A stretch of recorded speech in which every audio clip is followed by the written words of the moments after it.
Oke, Assalamualaikum warahmatullahi wabarakatuh. Waalaikumsalam warahmatullahi wabarakatuh. Saya kayak tentara gitu, pakai hijau aja pakai hijau. Kalau tidak janjian. Oke, Cipta Halo, Perdana. Kaiko.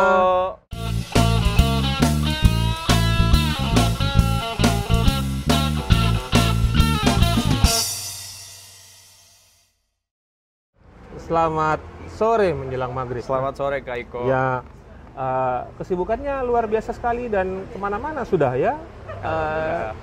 Saya sama dia itu 5-6 tahun kita sama-sama di Madama ya. Betul, Kak. Setelah itu dia menghilang, sedih juga gitu. Karena main film dan lain-lain gitu. Terakhir saya lihat dia sering sekali menyelam gitu. Saya tahu. Mungkin cari Putri Duyung. Nanti kita tanya langsung. Cipta, apa saja kesibukannya sekarang setelah tidak lagi di radio? Baik, jadi 2 tahun belakangan ini Kaiko menyelesaikan pendidikan S2. S2 ya? Iya. Magister Manajemen. Saya S10 sudah. Samsung. Saya kira S2. Iya, jadi baru wisuda itu di tahun ini. Oh, sudah wisuda? Sudah wisuda. Kenapa tidak ada acara makan-makannya? Itu karena waktu itu kan pas pandemi Kak ya. Pandemi, ya. Dan juga lagi. Jadi sarjana S2 tahun lalu, masa pandemi gitu?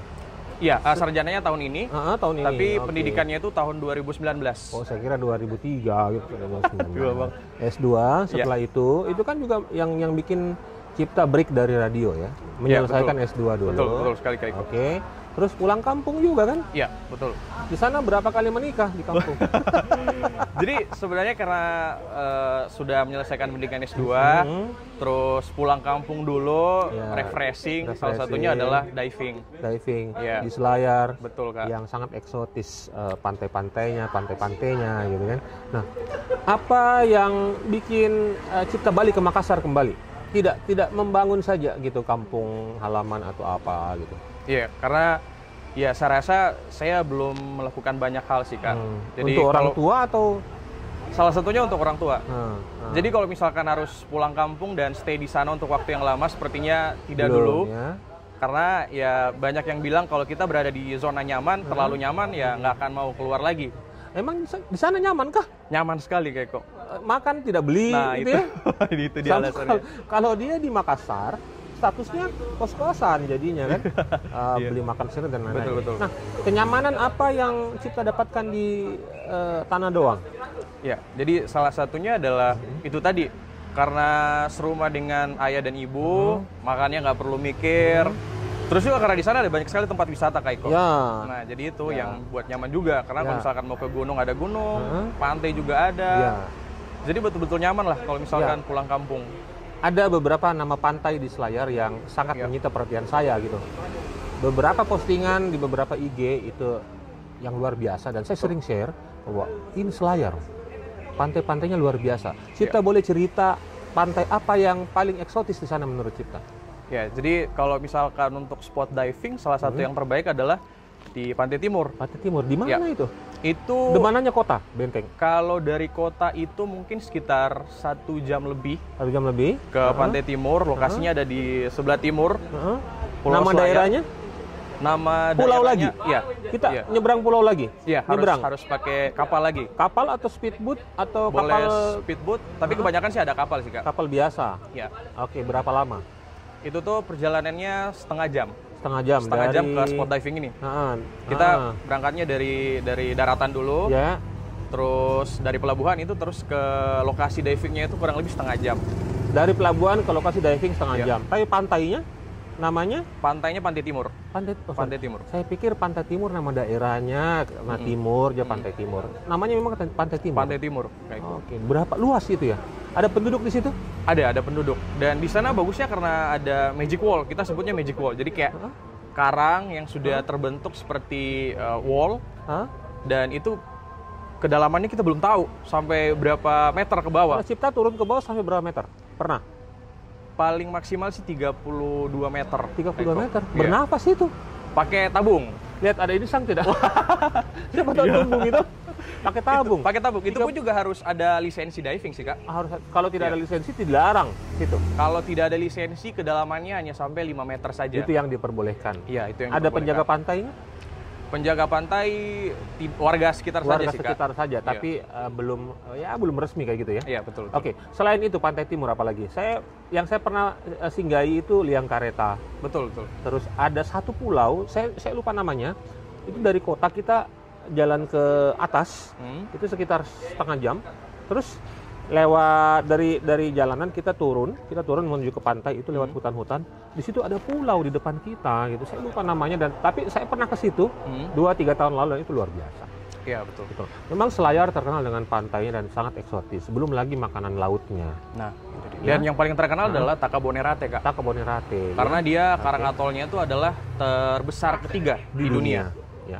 Oke, mudah-mudahan kita bisa sama-sama untuk Siap. mempromosikan ini ya, karena itu luar biasa sekali. Saya selalu bilang sama teman-teman di luar, kalau suka pantai tidak akan sempurna pengalaman ke pantai kalau belum ke Selayar.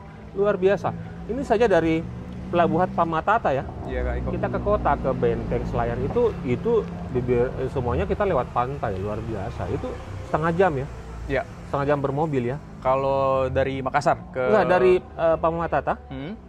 Iya, Pamatata kan? Iya. Pelabuhan ke kota. Oh iya, Benteng. itu 1 jam. Satu Kurang jam. lebih 1 jam. Bayangkan 1 jam bermobil itu pantai semua. Betul. Dan bersih. Dan banyak lagi yang bisa kita explore ya di Selayar. Nah, selain itu di Selayar, selain istilahnya ya silaturahmi, tapi silaturahminya kan kelamaan waktu kemarin kita ya. Iya, Kak. Sampai akhirnya Sampai ada berbulan-bulan. proyek yang ke pending film. Betul. Kalau tidak salah judulnya Mapache. Iya. Itu bagaimana proses sampai sekarang? Jadi sebenarnya film Mapache sudah selesai syuting, Kak. Syuting selesai. Nah, dan harusnya sudah akan tayang di Bioskop tahun ini. Tahun ini. Ya. Tapi sayangnya gara-gara pandemi jadi ditunda Ditunda. dan belum tahu akan tayang kapan. Oke. Tapi sudah selesai semua. Sudah selesai semua. Bocorannya sudah tinggal tayang. Iya. Jadi kemarin Oke. sempat kontek-kontekan sama Pak sutradaranya Saya namanya kira Andi Hamzah. kontek kan sama pemeran wanita. Jangan. Udah ada yang punya dia. Iya, jadi kontek-kontekan sama Kak Andi Hamzah. Katanya proses editing ya pasca Sudah. produksi sudah selesai semua, selesai. sudah rampung. Ya. Sudah siap tayang harusnya, Siap tapi tayang, ya tertunda gara-gara pandemi. Itu apa ceritanya sebenarnya? Bisa dibocorkan sedikit lah. Baik. Mapache kan kita taunya Mapache itu malam pacar. Betul, Kak. Ya, oke, ceritanya bagaimana sebenarnya filmnya? Jadi ceritanya ini ya tentang percintaan, tapi dibaluti dengan komedi. Nah, soal Mapache, jadi pada saat malam Mapache, si wanita itu ceritanya udah siap nih Ya, menikah dengan saya. ya. Tapi sebelumnya dia punya masa lalu di mana punya pacar yang harus merantau, keluar kota, keluar pulau Pulang sebagai Ki, dokter. kira-kira. Tiba-tiba pulang. Kecelakaan. Yang dokter kecelakaan? Kecelakaan Oke. di laut. Hah? Dan tidak ada kabar sama sekali. Jadi si pemeran wanitanya itu mengira kalau dia sudah meninggal. Oke. Akhirnya menjalin hubungan baru dengan saya Dengan Cipta. Ya. Dan akan menikah. dan akan menikah. Tiba-tiba muncul Ki. Nah itu Oh, dia. begitu. Masih Tidak- jadi rahasia. Oh, setelah itu rahasia ya. Iya. Itu menarik karena dibungkus dengan komedi dan Betul. lain-lain. Siapa saja pemerannya, Wak? Di Mapache? Hampir semua pemain-pemain film di Makassar itu terlibat juga di sana. Oh, gitu. Oke. Ada Tommy Ngabu, Tommy Ngabu. kemudian juga Bas Sitoaya, Oh, gitu. Adi Bas Sitoaya. Adi yang main, bukan Iya. Sukri. Iya, berdua. Kak. Berdua. Oke. Masih akur ya waktu itu. Iya. Ada Muis juga Oke. dan masih banyak lagi Masih komedian-komedian banyak lain lagi. dari Tapi Makassar. kita pemeran utamanya. Iya, betul Kak. Oke. Bertiga. Puaskah bermain di situ setelah Silariang? Ya, kalau dibilang puas, pasti puas Kak. Hmm. Karena terlibat di sebuah film yang semua pemainnya adalah pemain-pemain lokal. Dan juga pastinya ini bisa membuat orang-orang di luar sana ngeh gitu. Kalau Lihat misalkan di dan- Makassar itu sebenarnya ada banyak sekali aktor-aktor yang berbakat. Iya, termasuk Cipta Perdana ya. Amin. ya. Banyak bakat. Bukan cuma yang serius, komedi pun juga oke ya. Iya, betul Kak. Nah. Betul Kak. Ada ketidakpuasan di situ? Alhamdulillah sih nggak ada sih Kak. Jangan, Semuanya Ki. berjalan dengan lancar, berjalan dengan baik. Jadi maksudnya kalau kita bilang ketidakpuasan bukan karena produksinya tidak ini. Iya. Mungkin Cipta ini bisa menjadi lebih wah atau apa gitu ya. Ya. Pasti gitu ya. Saya percaya sih Kak dengan semua tim yang terlibat di sini.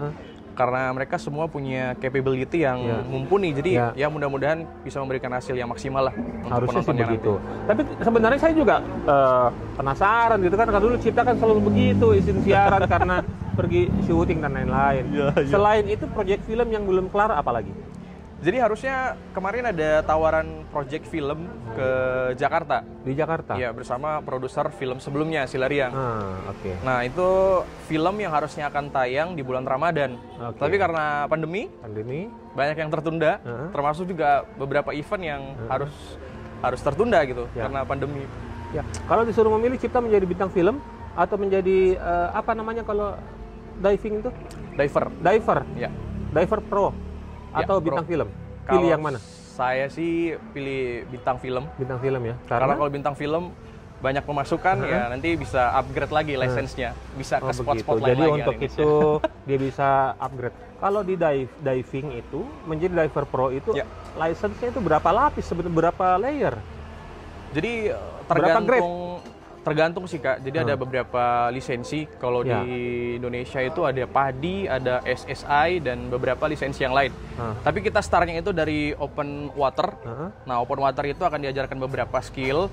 Kemudian juga kedalamannya itu maksimal 15 meter. Nah, terus kalau misalkan mau lebih dalam lagi harus upgrade lagi lisensinya. Lisensinya itu setelah kita open water nanti advance. Setelah advance itu rescue. Habis rescue baru dive master. Kalau Cipta di level mana sekarang? Kalau saya alhamdulillah sudah di rescue Kak. Itu bisa menyelamatkan orang. Iya, betul. Kalau menyelamatkan perasaan perempuan? Wah, itu ahli sekali. Ahli sekali sampai sudah mapaci jangan salah. Nah, menjadi diver pro adalah juga impianmu. Betul. Sudah di tahap atau di level rescue, ya. Nah, apa lagi yang belum tercapai? Nah, jadi sebenarnya akan di-upgrade lagi, naik ke master. Tapi kalau dive master itu masih harus bayar pajak.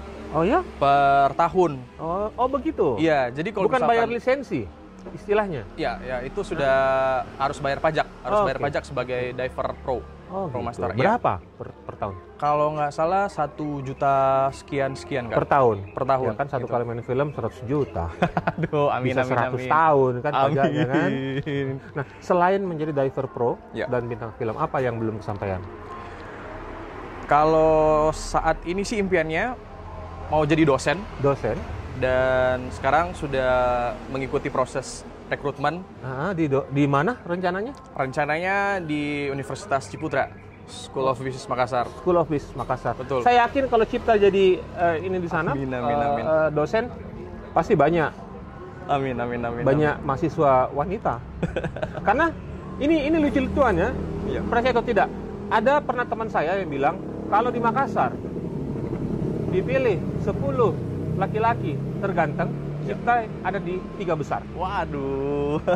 Dia bilang gitu sama saya, gitu kan. Saya bilang amin, alhamdulillah. Karena saya bilang saya kenal sekali Niana dan dia adalah seorang pekerja keras, gitu. Bayangkan 5 tahun menjadi penyiar pagi. Betul Kak. Ya, betul. Itu apa yang kamu dapatkan di situ? Wah, banyak sekali sih Kak. Karena bangun pagi itu kan kalau menurut sebagian orang itu agak-agak susah. Dan jam 6 harus mulai. Bahkan sebelum jam 6 malah. Dan saya juga punya cerita unik dulu. Kalau misalkan ke Radio Madama pagi-pagi kan itu kalau kita di Kartini itu nggak bisa langsung belok kanan kan karena melanggar. Nah, saya dulu sering belok kanan. Tapi agak-agak telat waktu itu jadi di sweeping sama polisi. Terus sama Pak polisinya ya tidak ditilang tapi dinasihati jangan kayak gitu lagi ya. Karena ya bahaya untuk kamu nanti kalau misalkan harus melanggar arah gitu-gitu sih. Jadi itu beberapa kenangan-kenangan selama 5 tahun menjadi penyiar pagi. Iya, betul Kak. Menjadi penyiar dan bintang film ini kan sebenarnya ada skill yang profesi yang berbeda, tapi skillnya ada yang saling ini ya. Ada keterkaitan ya. Apa yang menjadi Cipta dapatkan dari penyiar yang dibawa ke film? Ya, betul. Jadi kalau berbicara soal karir, ya saya tidak bisa pungkiri kalau berangkat dari radio, banyak sekali yang saya dapatkan di sana, melatih mental, membentuk karakter dan lain-lain. Dan kalau misalkan keterkaitan antara profesi menjadi announcer dengan pemain film, yang pertama PD-nya sudah terlatih, Iya, nih Kak. Karena iya. kita sebagai penyiar radio juga harus percaya diri, Iya. kemudian juga harus pintar ngomong, Iya. dan kalau di film kan juga harus reading, harus ngomong juga beradegan. Nah itu sudah terlatih dengan baik. Jadi pada saat beradegan, kemudian harus ngobrol, harus ngomong, itu udah terlatih. Terlatih ya. Iya. Saya dengar-dengar juga beberapa teman-teman yang pernah di Madama, katanya saya itu seke di Madama ya. Siapa Kak? Saya katanya seke di Madama. Aduh. Kalau menurut Beliau memang kalau misalkan kita baru lihat sepintas memang agak seram orangnya ya. Seram ya. Tapi kalau sudah kenal, baiknya luar biasa. Kak Iko. Iya dong, gitu. Jadi banyak yang bilang juga, Iya. bilang, sangar dulu. Bukan seke sih, tapi tegas. Beliau sangat tegas sekali. Dan itu bagus. Tegas. Nah, balik lagi ke film. Adegan apa kira-kira yang bikin Cipta sampai sekarang tidak pernah lupa? Iya. Di film Silari yang kemarin, Kak, saya berperan sebagai seorang kakak. Kakaknya Suri Adanya ya? Suri, ya, betul. Dan saya berusaha untuk melindungi adik saya Adiknya, ini ya. dari kejaran paman saya Ya. yang sudah betul-betul marah. Bahkan sampai berniat untuk membunuh ponakannya ini. Nah, pada saat itu ada adegan di mana saya bertemu dengan adik saya di kandang bebek. Kandang bebek. Iya, di kandang bebek. Oh iya ya, itu ya. Betul. Itu di bawah rumah ya? Betul, Kak. Sorry, di bawah rumah. Rumah panggung di bawahnya. Di bawahnya. Di bawah rumah. Iya. Dia bersembunyi di situ, perutnya sudah buncit. Dan itu adalah momen yang menurut saya mengibaratkan bagaimana kalau misalkan itu adalah adik kandung saya. Pasti akan sedih sekali. Jadi kayak akhirnya ekspresinya natural, Kak. Karena saya membayangkan itu adalah adik saya, dia duduk, kemudian memegang perutnya, nangis. Dan Karena tidak diakui oleh keluarga Iya, ya betul, Kak. kondisinya. Dan saat itu saya ingat sekali film itu Cipta nangis ya. Betul. Betul-betul menangis ya. Saya Itu betul-betul bukan menangis. karena tuntutan Peran. skenario. Iya. Itu memang natural. itu natural. Dan beradu natural dengan Suri ya, waktu Iya, andanya betul. Suri ya. Karena kita lihat kan Suri juga sangat total mainnya Betul, kan, betul, waktu Kak. itu kan. Dan itu memang skena yang luar biasa menurut saya. Iya. Dan itu juga yang membuat nama Cipta itu terangkat ya, menjadi salah satu pemeran di film Silariang. Tuh. Nah, kalau dibawa ke real life, kehidupan nyatanya Cipta selama ini, dari penyiar radio, bintang film, aktor, diver dan lain-lain, yang mana yang paling mempengaruhi hidupmu sampai sekarang? Kalau mempengaruhi hidup itu sebagai announcer. Iya, karena jangan karena ada saya di sini. Enggak, Kak, memang betul-betul karena saya berangkatnya dari radio yang dulu ngomong pun juga susah. Terus juga ya ada banyak kendala di public speaking, tapi sekarang sudah terlatih gara-gara di Radio Madama sekitar 10 tahun lebih. 10 tahun ya? Oke. Nah, masalah public speaking, sekarang Cipta bersama teman-teman, boleh dimention teman-temannya sekarang lagi ada project yang namanya bla bla bla, tolong dijelaskan. Jadi saya bersama teman-teman MC, ada Yuda, Indri, Nana, kemudian Anzar, kita membuat sebuah kelas public speaking, namanya adalah Bebas Bicara. Bebas Bicara. Jadi ini adalah wadah untuk siapapun yang mau mengimprove skill public speaking mereka, bisa bergabung di sini. Nanti di follow saja di Instagram ya. Apa nama Instagramnya? @kelasbebasbicara. Orang-orang itu menjadi mentor langsung. Iya, betul. Coba diulangi lagi dan apa akun IG-nya sekalian. Baik. Jadi yang jadi mentor itu saya, Cipta Perdana, kemudian Yuda, ada Indri juga, ada Ansar, dan juga ada Nana. Nanti bisa dilihat di Instagramnya di @kelasbebasbicara. Sudah berapa lama di situ? Kurang lebih sudah hampir setahun, Kak. Tahun dan berapa banyak sekarang yang di Jadi sekarang sudah batch ke-9. batch 9? Batch 9. Oke. Dan ya sudah banyak sekali peserta yang bergabung di kelas Bebas Bicara ini. Apa syaratnya untuk bergabung di situ? Nanti kalau misalkan mau ikut join di kelasnya, jadi kita akan punya kelas itu ya kadang-kadang sih sebulan sekali, kadang-kadang juga bahkan dalam 1 bulan itu bisa 2-3 kali kelas. Nanti tinggal di follow aja dulu, kemudian tinggal diklik saja, ya, kemudian langsung isi formnya, dan nanti bisa langsung join di kelasnya. Kelas Bebas Bicara. Luar biasa, hadap-hadapannya banyak sponsornya, Di. Luar biasa. Sekarang sore ini sponsornya adalah Kelas Bebas Bicara. Oke. Nah, di mana kelasnya? Jadi kelasnya Punya itu sendiri, punya kelas sendiri? Kita alhamdulillah sudah punya tempat sendiri. Kalau dulu sih kita cari tempat dulu sebelum memulai kelasnya. Tapi sekarang sudah ada tempat sendiri, itu di Jalan Todopuli. Tepatnya ini nggak apa-apa disebut nama kafenya, La Rusa Cafe. Di situ. Di situ ya ada kelas di situ. Kapan-kapan di sini boleh lah ya. Siap, kelas. siap Nah, Kak Eko, insya Allah. Begitulah sedikit gini aja kita ngomong ya. Kalau yang lain-lain kita ngomongnya private. Siap. Cipta Perdana yang saya kenal dulu dari belasan tahun lalu adalah anak muda culun, ya, datang ke Madama jadi penyiar. Setelah 10 tahun lebih berkembang menjadi seorang aktor, seorang diver, dan sekarang merintis profesi sebagai profesi apa namanya? Presenter TV, presenter, mentor di kelas untuk bicara. Public speaking. Betul kan? Luar biasa. Jadi kalau mau seperti Cipta ya harus berani dan menerima challenge itu. Termasuk pada saat mau menyiar, terima tantangan. Mau jadi aktor, terima tantangan.